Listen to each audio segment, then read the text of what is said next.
The U.S. Supreme Court recently upheld the Trump administration's policy barring people from several predominantly Muslim nations from entering the U.S., ruling that the travel ban was an appropriate use of executive power aimed at strengthening national security. In her dissent, Justice Sonia Sotomayor agreed with the plaintiff's argument that the policy, which targets travelers from Iran, Libya, Syria, Yemen and Somalia, was discriminatory because it brands Muslims as potential terrorists. I have studied violent extremism worldwide, including in some of the countries Trump's travel ban targets. My research reveals why profiling Muslims will not keep the United States safe from terrorism. Many countries use profiling. Many countries try to identify and track potential terrorists through profiling as part of their national security policy. Israel regularly uses racial profiling in airport security screenings. Kenya, Belgium and Pakistan also use profiling to monitor and apprehend people they consider at risk of engaging in terrorism. But there is no typical terrorist. People who are educated or uneducated, religious or agnostic, join violent extremist groups. So do those who are employed, unemployed, poor, middle class and wealthy. Some extremists are socially active and family-oriented. Others are loners. The uncertainty problem. No country, not the US, nor the Netherlands with its stop and frisk policy toward Muslims, knows who will commit the next terrorist attack. But government officials, like most people, hate uncertainty. They want to be able to tell voters that they can predict violence and stop it before it happens. It's difficult to disprove the counter-terrorism strategies that label huge swaths of the world's population as potential terrorists, because to do so requires proving a negative. When terrorist attacks do not happen, were they avoided because correctly identified extremists were deterred, or because no one in the monitored group was planning an attack? Anyway, predictive failures. Other fields show why caution is in order when it comes to the kind of predictive modeling counterterrorism experts hope to perfect. Princeton sociologist Matthew Salganik, whose research aims to predict the academic success of children, recently discussed the challenges he has faced in an episode of the NPR show, Invisibilia. Despite having 15 years' worth of data on 5,000 students, Salganik said, he has yet to develop a model that can reliably predict their performance in school. The 2016 U.S. presidential election is another example of models failing spectacularly to anticipate human decision-making. Drawing on pre-election polls, most models incorrectly picked Hillary Clinton as the winner. Data scientists blame bad polling data for the limitations of their statistical models. Imagine, then, how fraught a counterterrorism model is when based on data collected in war zones with high terrorist activity and limited access, places like Somalia, Northeast Nigeria and Iraq. Gang profiling. Gang profiling may be the exception to the failures in predictive profiling. Researchers at the University of Southern California claim they've successfully created profiles of people who are likely to join gangs as a means of preventing recruitment. They hope to adapt the same tools to help Central America get violent gangs like MS-13 under control. There may be something to this.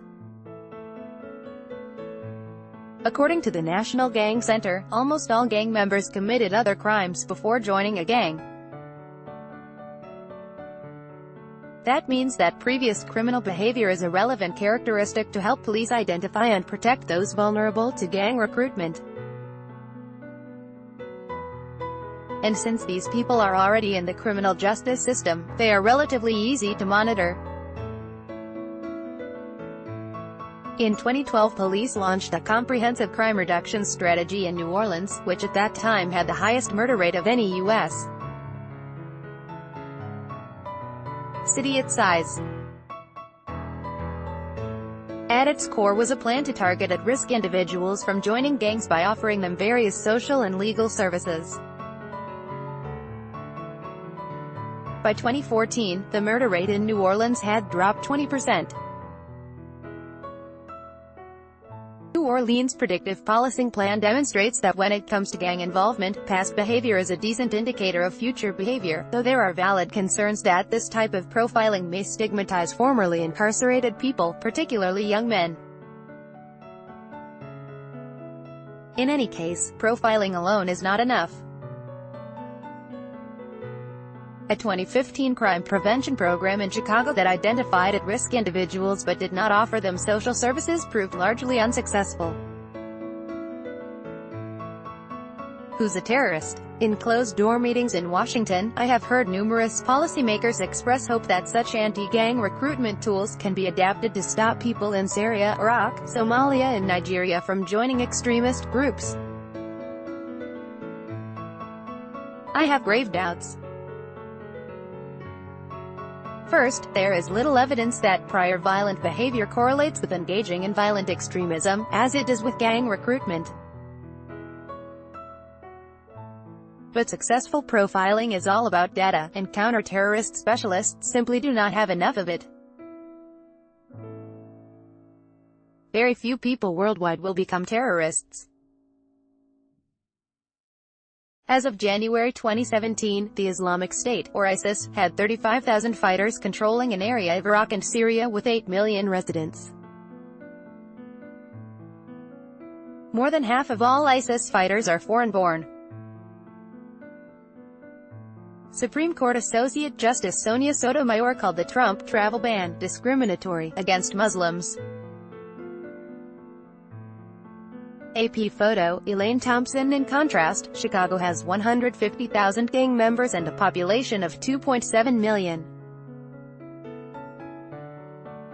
Probability-wise, it is far more likely that any given Chicago resident will join a gang than that any one of the hundreds of millions of residents of Syria, Iraq, Tunisia, Russia, Chechnya, Jordan, England, France and 80 other countries that ISIS fighters have traveled from will turn to violent extremism. As the Nobel Prize-winning psychologist Danny Kahneman writes in his book Thinking Fast and Slow, people often ignore these base rates when thinking about terrorism. For example, most violent extremists are young men, but only the tiniest fraction of young men worldwide are violent extremists.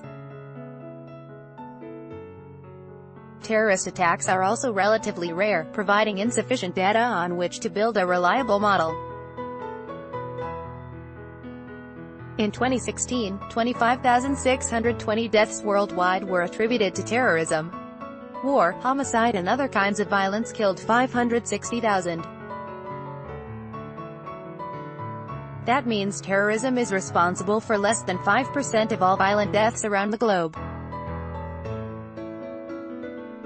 What countries can do to prevent terrorism? There are better ways to fight terrorists than by trying to figure out who will become one.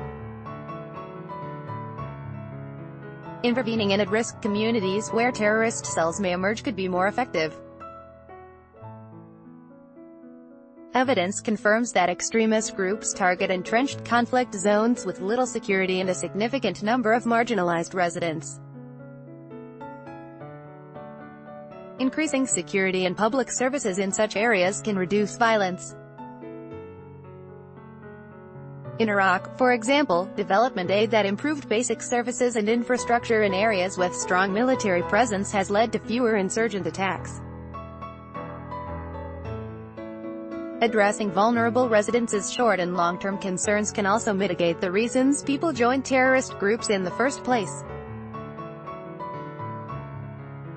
Cash transfers and vocational training for unemployed young Afghans contributed to a 17% drop in support for armed opposition groups there between 2015 and 2016. The Trump administration's profiling of Muslim travelers has been deemed constitutional, but that does not make it a valid national security plan. Rebecca Jane Wolfe, Fellow, Program for Refugees, Forced Migration and Humanitarian Action, Yale University. This article was originally published on The Conversation. Read the original article.